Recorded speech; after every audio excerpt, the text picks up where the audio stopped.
Welcome to It's Not You, It's the Media. I am joined by Madhuri Shastri and Suchitra Vijayan, and we are very Hello. excited to do a little bit of a teachery episode on some of the things we are addicted to, and we want to be good aunties and tell you to stop being addicted to celebrity content on your social media. Okay, so the title of this episode is Why Celebrity Algorithms Are Destroying You, and we really mean it actually. And I think we want to start by talking about the fact that there is an algorithmic control over our lives in on the internet and social media, the searches you do, the kind of accounts you have, the kind of content you scroll through. And I think more often people are less aware of how intense this control is and how much it impacts one's minds, right? And I think so. I want to start by talking a little bit about algorithms themselves, what they are. I'm not a math major or a computer major, so at most I can be very banal when I say what these algorithms are, specifically in social media. They're basically data that govern the platform's operations, and then they determine what sort of content you get, how it's filtered, ranked, selected. For example, if one thing starts to get a bunch of likes, then that thing will come back to you again and again and again. Now, this does not mean that you have liked that post. It just means that the feed or the platform that you're on has decided this is a popular post and it can keep going and perpetuating itself. So this is what algorithms do. And very quickly, I became aware of, I was on Facebook. I was one of the early users back in 2005 or something like that, when there was an innocence actually at that point. And we just did it. We shared pics of our kids, of our travel and cute stuff, and then political opinions. And it felt very organic. And then at some Mhm. point you started to see a lot of ads. If you were Googling with a real estate agent about renting a new place, you got a million ads on Facebook of that. If you were searching a certain book and you started to immediately see the connection between the two, it also just became a marketplace. And one of the more interesting things that I read, of course, about this sort of thing was the ways in which it rigged out the elections, and people left Facebook in numbers after Trump got elected and not Hillary, because Facebook actively helped Trump with their intense algorithms. And the whole idea was that actually these algorithms were offered to Hillary Clinton, but she didn't accept them, and she didn't take this contract, and then Trump took it, and then he actually won. So I don't know what all the research on that. There's a lot of research on this stuff. But what I realized is that everybody sees something different, right? And this was a big epiphany for me. So if I Googled Egypt, what I got based on the sort of person I was, or the research I was doing, or who my friends were, I got a lot of stuff on Arab Springs, Tahrir Square, all that kind of stuff. But if you were a different kind of person, you got, tours on the Nile, go visit the pyramids. So everybody's feed and everybody's research yielded something different based on their hobbies, based on the data that they had put in. So anyway, this was a huge epiphany for me, and I just wanted to start before we get to the celebrity part of it. When did you all become aware of the influence of algorithms in your worlds? Yeah, so thanks for that introduction, Bhakti. That's a very succinct, nice introduction into algos. I first became aware of algorithms, I want to say with Instagram, because Yeah. by the time, I left Facebook pretty early on. And for me, I found my algorithms to be really, really effective. They really do feel bespoke They in get a you. Yeah, they feel bespoke. They are made for me. And I was hooked. I would see more and more of the things I liked. I started to become really aware of it. I remember the moment was when I was looking for a reservation for a particular restaurant, and I was using an app on my phone, maybe about 7 years ago, and Open Table or something. And it was not available. And I was on Instagram scrolling a few, maybe hours later, and I saw reservations and an ad for that restaurant pop up. And it was so scary. And then, I started to get more aware of it because I realized that my phone is listening to me, and things I even talk about are beginning to get reflected in my, in the sort of suggested for you or in the ads or whatever it was. And I realized that yes, the algorithms are getting more and more sophisticated, and I was completely falling for them. I would fall into the abyss of the reel and the suggested reel, and I Yeah. was really totally in it. And I don't even think I interacted. Like, I'm a lurker on social media. I really stopped engaging. So I don't like, I don't comment, I don't engage in those very traditional ways to feed the algorithm. I Hmm. simply click, scroll, scroll, scroll. And then I joined TikTok. And that's when it really occurred to me what a sophisticated algorithm works like. Because the content on TikTok, Facebook, Instagram at this time was becoming more dynamic. I mean, it was reels and videos, but there was also static images, whereas TikTok had the like zippy, Mm. 15-second content, 10-second content. Yeah, yeah, yeah. Some statistic about the average user spending something like zero point 0.2 seconds or something per swipe into the next thing on their For You page, which is extremely brilliantly curated. And the algorithm got so sophisticated that it needs less and less time for it to clock what you are interested in and show you more of that, right? So something like in less than a second, your algorithm can tell you what you are interested in watching and show you more and more of that. And TikTok really took the game to another level. So from the listening, from the Googling, to just spending absolutely no time and it figuring it out, that was my transition with like realizing how much algorithms are dictating my life. And I just wanted to say one thing before I pass the mic to Suchitra, to your point about how it's bespoke, it's made for each person. There was recently a, I don't even know how to call it, but maybe a trend on TikTok and on I saw it on TikTok where the prompt was, type in like my man on the search function and it will show you like who your perfect man is. Or What? type in book in the search bar, just book, and it will show you your perfect books, and it will, things like that. And then put in shoe, type in shoe in your Google search, and it will show you what shoe, the perfect shoes for you. And that's how well it knows you. It was so bizarre because I typed in shoe in my Google search bar, and obviously, based on all the shoes I've looked at over the past, whatever, 20 years, it showed me like the exact type of shoes that I would gravitate towards. So it was the shoe version of me. And so really, I mean, you don't even have to do any more than watch things for a microsecond or put in a single word prompt in order for your computer or your algorithm to give you something that is unique and feels bespoke to you. Hmm. For me, I think the algorithm, maybe it's because I'm also with someone who does this work in terms of what it means to target, whose entire bread and butter is this work. Um, in as early as 2014, 15, we were being told that Amazon can tell you if you're pregnant or not based on your Amazon orders. I was like, Good. and my second engagement with it was really, I think we also have to understand that the way social media and algorithms have been weaponized in India, particularly, is far ahead of what we are experiencing Yeah. in the US. I feel like in the US, it's like all of us who have lived through what happened in India are now re experiencing it in a different way. Hmm. In India, what was interesting for me is how when I did start using Twitter quite actively in 2017, 18 is when I really started. I've had an account for a really long time. It's only 16, 17 when I started engaging with it. You saw how certain posts would drive certain kinds of engagement. Yeah.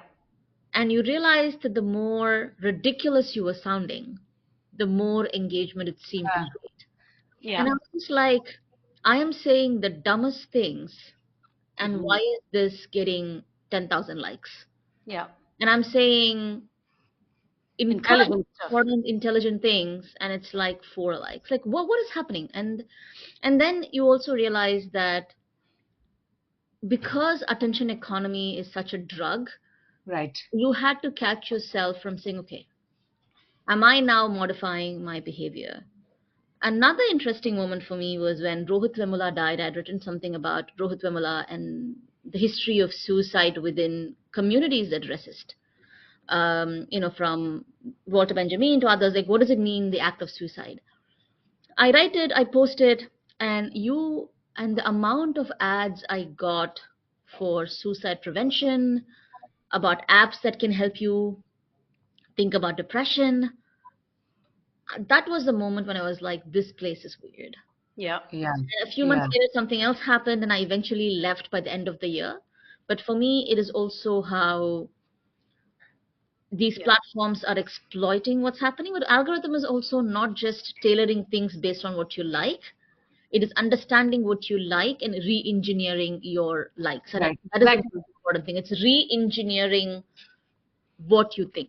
Absolutely. I think we had a moment, which Madhuri is talking about, the bespoke moment, where it was individual, and that was a fun algorithmic moment. Narcissistic, but fun. But now, and the reason why I think we're doing this episode is because that moment is gone and it is all about re engineering.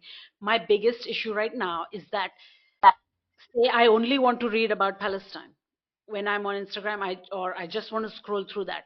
I will yeah. get 6 posts from the people I follow that report on Palestine or talk about Palestine, and then it'll have suggested reels, and the suggested reels are all celebrities. They are all celebrities saying stupid stuff, some Bollywood celebrities, some this. And I know some of it is about the people I follow, but I actually have two accounts. I have a private account that's just kids and stuff like that. And then I have a Worscapes account, which is very different. And it is, I only follow other political accounts and so on. So maybe they are liking celebrity things, but not that much, you know. And at the end of the day, the suggested reels are only telling me to look at some celebrity stuff, silly stuff, or Meghan Markle or Anne Hathaway or Beyonce.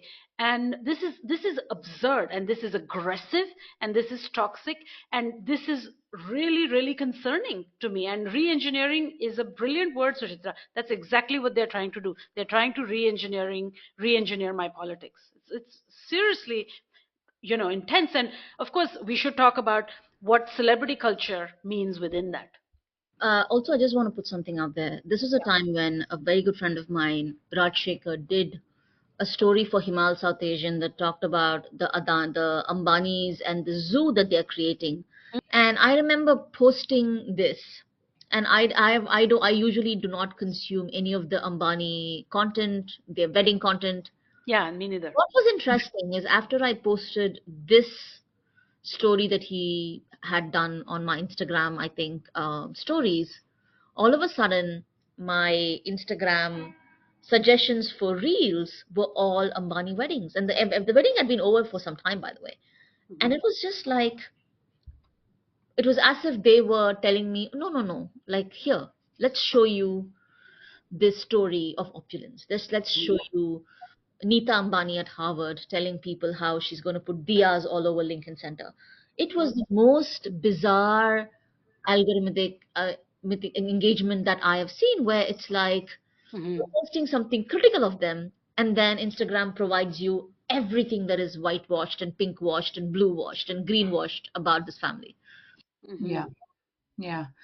I mean, I think part of this is that even if you are using your particular account, I assume, Bhakti, you said that your suggested reels for celebrities you get on your Warscapes account, in addition to the people that you follow, is because it really does you're using it on your phone, and it is picking up on what you are saying or what you are texting about or whatever it is, like I would not be surprised if simply a mention of Beyonce in this conversation, Yeah. leads you to see more Beyonce reels. Mhm. They know that no matter what, there is some sort of voyeuristic interest in celebrities, and so Sure. they're going to force feed you that content in order to, in the hopes of giving you a little bit of a dopamine hit or whatever, so you keep on scrolling. Yeah. So it is essentially to keep you hooked to them, in addition to re-engineering your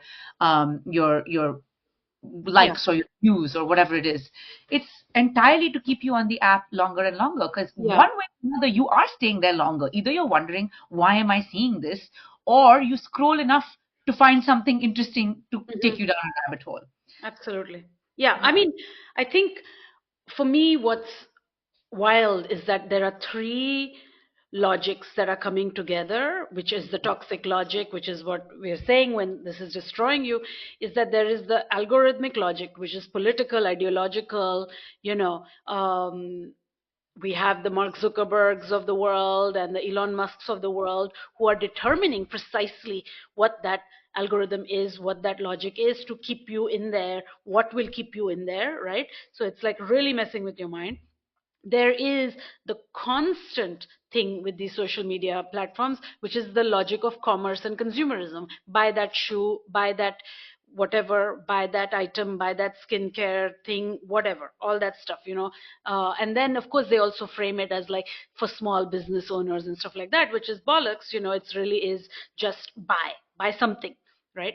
And then the third thing now added on, which has become a whole thing now, is the celebrity culture logic. So we have the logic of consumerism, we have the ideology of the political ideology of these very aggressive algorithms coming together with these celebrity things. And I think one of the first times I noticed like all three of it coming together, and then it was and I kept noticing it, was when they were aggressively marketing the film Barbie.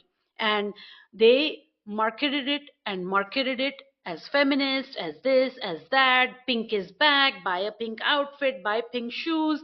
Margot Robbie, Issa Rae, whoever was in it, it was just an absolute onslaught. It's been lauded as one of the most successful publicity campaigns in Yeah. history, right? And Mhm. everybody who went to watch it found themselves appropriated of any vocabulary to talk about it except the one that they had been given by social media. And I waded through it and waded through it, and I fought against it in every way because I used to love Barbies when I was a kid. So there was a nostalgia that was grabbing me towards this stuff. But the second time around, the thing that I don't care about at all, and I thought it was the worst movie I had watched in years, Wicked. Okay, Okay. and it's just awful. And of course, I had to watch it. I have two kids, and they're into musicals, whatever, right? Um, we are in the middle of a genocide. Every single day we are bystanders. I'm not going to use the word witness. We are bystanders to this stuff. And after the massacre of almost 800 people in Gaza recently, when the genocide resumed in full on and the ceasefire broke forever, um, I really have been trying to fight these celebrity algorithms, but they won't let me, because you know what? I do watch White Lotus. I do watch some of these other Exactly. shows. So they will not let me off the damn hook. I Yeah. can scroll past it really fast, or I can say, hide this post, and they won't let me. It's really messed up. I mean, the one thing that I also wanted to add as a factor in this is how newspapers or whatever digital publications essentially also leaned into and profited off of celebrity culture, and Yeah. repackaged it for millennials. Like, for example, I will think about BuzzFeed, who just essentially became a trend aggregator or an algorithmic trend aggregator, and would just like put out these posts, and either they were like, which Ariana Grande character are you? Whatever. Uh-huh. It could be something like that, or it was like, what kind of toast are you? Some whatever bullshit, either ridiculous quizzes or whatever. But then, if you do follow newspapers Mhm. and you do like the news, and the news is profiting off of this, just like being an algorithm aggregator, then there is just no way for you to escape, because celebrity culture has been captured by everything, by politics, by feminism, as you said. Like the Barbie movie is a great example, because no matter what you are interested in, there is a way to They funnel got you. celebrity gossip in through that, right? So Mm. If you read BuzzFeed, if you read the news, then you get BuzzFeed's algorithms aggregated. If you read celebrity aggregate, if you ever have looked at even one paparazzi video, then Bollywood will bombard you with their crazy paparazzi videos. If I like, I don't know, I'm a culture, writer and editor, so I cannot escape because I'm always Googling something or the other, some kind of zeitgeisty thing. So I'm really looped in. If you are watching a TV show, you're looped in. If you are interested in feminism, then they will send you some feminist celebrity reel or whatever it is. But the point is, in my opinion, that no matter what you're interested in, they want to hook you using a celebrity as the bait, Yes. and the celebrity wrapped in your whatever your interest. This is also what you saw with the Democratic Party's election campaign. Yes. God, Where absolutely. they were trying to mirror your TikTok and that with the campaigns, right? Where, of course, the Brat and Charlie XCS, and but reality is that when that left TikTok and transitioned into the democratic stage in public, all you saw was celebrity after celebrity, celebrity after celebrity, and people were like, hold on a minute. I get this on my TikTok, but I am here because you're telling me the worst thing to happen to America is happening, and why am I seeing a bunch of people shaking their ass? How is it relevant to my increasing prices? And that was a discourse again that was happening across the place, but again not something that was reported. But again, I think we're also seeing this thing where this screen life and real life are becoming conflated, where we're trying to bring the Mm, same culture to real life and it's not working. For example, if you really look at what was happening, one minute you saw all of these celebrities who were doing incredibly well on social media platforms, who were then repurposed from your TikTok algorithms and bought on stage for Kamala Harris to kind of, these were celebrities that was again used to say, oh my God, I'm with Kamala, I'm with Kamala. The performances. People were outraged to realize how the Harris campaign went broke. And when we were looking at the breakup of how the breakdown of the costs, vast majority of costs go to entertainers and performers. And the question that was asked over and over again is that why? Why is it that we are having performers come and perform in what is pitted as one of the most important elections of our lifetime, Yeah. apparently a fight against fascism and authoritarianism, and Beyonce is dancing? How is Beyonce I on know. the stage dancing anything to do with the message you're trying to convey? And I think there is that conflation that celebrity culture is the most important culture, and that becomes a nucleus of everything.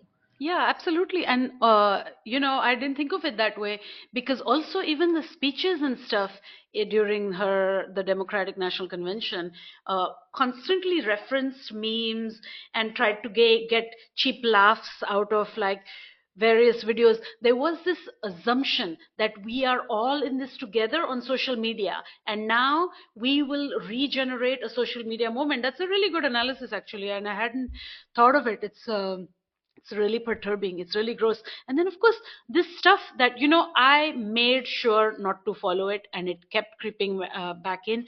Blake Lively and Justin Baldoni. They had some kind of a feud, and it went on and on and on. And it was just nonstop. I still will not be able to tell you what it was, but man, I get that stuff over and over and over. And I just don't know. There is just no way out of this. Also, the Johnny Depp trial, Oh where my gosh. it was like, I don't know, where the entire trial was moved to a jurisdiction where it could be televised.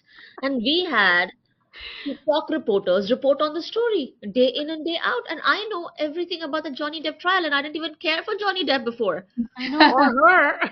Amber And Heard. someone's texting you and saying, hey, do you see that? And you're like, what? Why are you like interested in Johnny Depp? Because I that was know. what the Twitter, the Well, algorithm was providing, was pushing over and over again.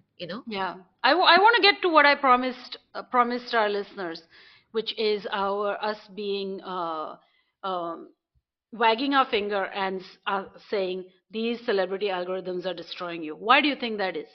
First point, of course, is that our attention spans are now down to what, 6 seconds?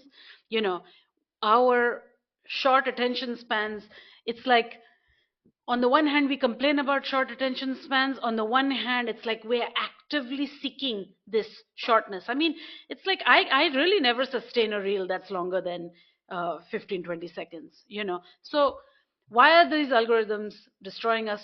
I think for me it's a combination of the consumer stuff, the celebrity stuff, and then the politics of these algorithms, right? Yeah, so I think that they are particularly pernicious because they also have this effect of distracting from what is really going on Yeah. in the world. And when we were researching for this show, Super Bowl, for example, which is like the biggest parade of celebrity and American celebrity culture. The Super Bowl halftime show is when like Israel will really use that to strike or to do something Hmm. intense or insane, and the American government will. And it's because they know how much of how all the eyeballs and whatever limited attention span we have will be directed in that to the Super Bowl, right? In that direction. So it's like magic, right? You look here, we'll do the thing here, and then tomorrow we know there'll be Super Bowl analysis anyway, and no analysis of what we did at all. So it just Yeah. provides total cover. Because the worst thing for me, so that's the thing. One is distraction, and the other awful thing that I think about this is the sort of like, and I'm guilty of writing these, I'm guilty of like all of this, but the think pieces that these types of things will generate, these type of celebrity spectacles will generate. No. So there's just, I'm guilty of writing them, I'm guilty of consuming them, I'm guilty of publishing them, but it's just, you cannot escape it, because now it has this veneer of intellectualism. It has this idea that like, oh, we must engage with it in this way or whatever. But really what you're doing is analyzing the same event over and over and over and over and over again. So there is really, I think this whole episode, what I'm realizing is just the myriad of ways in which you are locked into it, Yeah. into the matrix, and there is no escaping it. So whether it is intellectualized or it's used as distracting, the algorithm is there to just, um, I'm sorry, whether it's used to distract you, it is just incredibly pernicious in the way that it operates. So that's why I think that's the way I think in which they are really destroying you. It's such a terrible slow erosion that I just don't know what to do anymore. Because for me, the thing is that as someone who constantly does work in what is considered the alternative or not the mainstream, Yeah. the digital is one of the few places for us to project power. We Absolutely. are entirely a digital magazine. We are entirely digital. There is no print. Yeah. So we do rely on, and we are constantly thinking of ways to get attention. We are part of the attention economy. Sure. Recently, what really gutted me was listening to a podcast by three men, which I shouldn't, but I did for research. Um, is really someone saying at this point in time the attention is worth more, which means that a social media influencer is worth more than a brain surgeon. And I just kept thinking, what? Wow. Yeah, so I think that for me. And the second thing for me is also what has happened to the communities we've built in these digital spaces. Yeah. One of them, of course, is Twitter, where we've had the most traction before Trump, before Musk came on, Musk. took it over. Mhm. And now we have new data that says that over 50% of interaction in X, formerly Twitter, is now artificial, not artificial, is geared towards Elon Musk. Mhm. Elon Musk gets the most eyeballs on Twitter. So the entire Twitter or X ecosystem is now shifted towards giving this man child So gross. the most attention. And that's Yeah. it. 50% of all attention on X now goes Mhm. to Elon Musk. And there was once an instance where apparently a tweet by Joe Biden got more likes than what Musk got. And he literally called all of the engineers back in and said, why is it that my tweet saying the same thing does not have as much engagement? And he Amazing. reshaped the algorithm. Amazing. That's where we are. So it's just, yeah, do we laugh or do we cry? I mean, one of the things that I have teenage kids, preteen and a teen, and One of the things about the celebrity algorithms is also the impact it has on your own body, your eating, all of those kinds of things like body image stuff. And that's also part of some of what one is saying. Of course, the outstanding thing remains where to shape the counter narrative. And I don't know, the slow erosion is real. The commercialization of everything is real, and I don't know where one does it. I mean, it's a dilemma, and I think we have consistently existed in neoliberal spaces. So I know we'll find a way. It's just a very bleak moment right now, I think. I mean, I think not to the point about the counter narrative, but more to the point about um, self image and celebrities. There's also something to be said, which I didn't draw the link earlier, between the popularization of reality TV and social media rise, and then lowered self-image. Because I Yeah. don't think at any point of time were we supposed to have what we felt like such intimate insight into the lives of celebrities, Anyone. Yeah. to anyone's lives, exactly, but it feels like with shows ranging from the Kardashians to you feel like you know them and you feel like you have an insight into them, so then you're more invested in them, and then they post all this stuff on social media because obviously it's a commerce website, and Instagram in particular.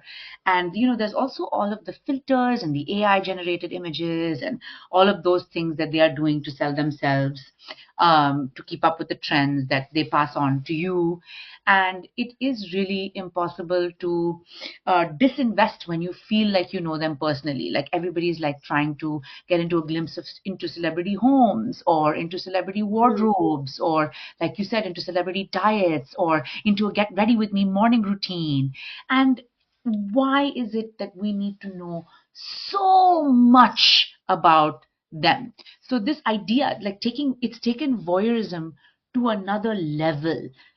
Like it's not simply like curiosity, like a celebrity coming on a show and talking about fashion and whatever. Like that's fine. That has happened since the dawn of time. It is Sure. the removal of the barrier between like, oh, I'm going to watch a TV show about this, to like, I'm just going to open Instagram and search for this celebrity and I can find out every single thing about them, from what they do. Like you also have these influencers who replicate um XYZ's morning routine. Like, this is Khloe Kardashian's morning routine, and I'm going to eat like Victoria Beckham for one day. And it's just, it's I know it's so bizarre. But what kind of a life are you trying to live? I know. Whose life are you trying to live? And what? So it's really damaging to me, because it's a complete erosion of the self-image, but also it's also a really inauthentic way of being. So you're not really trying to be, I don't mean this in a woo-woo sense. You're not trying to cultivate aspects of yourself and your character into being something more authentic. You're simply trying to replicate. And we have a whole episode on fascism and fascist aesthetics and Yeah. Instagram. But obviously, celebrity algorithms lead you into that path of fascism so much more quickly than anything else. Exactly. It's also this moment of keeping up with the Joneses, right? Like the keeping up with the Joneses taken to a Yeah, very different Totally. level, where I think the reality TV culture and the Kardashians are not, I mean, there was a reality TV culture even before the Kardashians came on screen. mm, I think there is something to go back to that moment when Kardashians just blew up.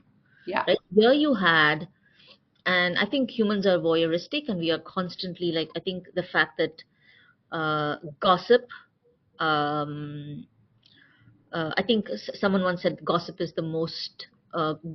foundational to community building.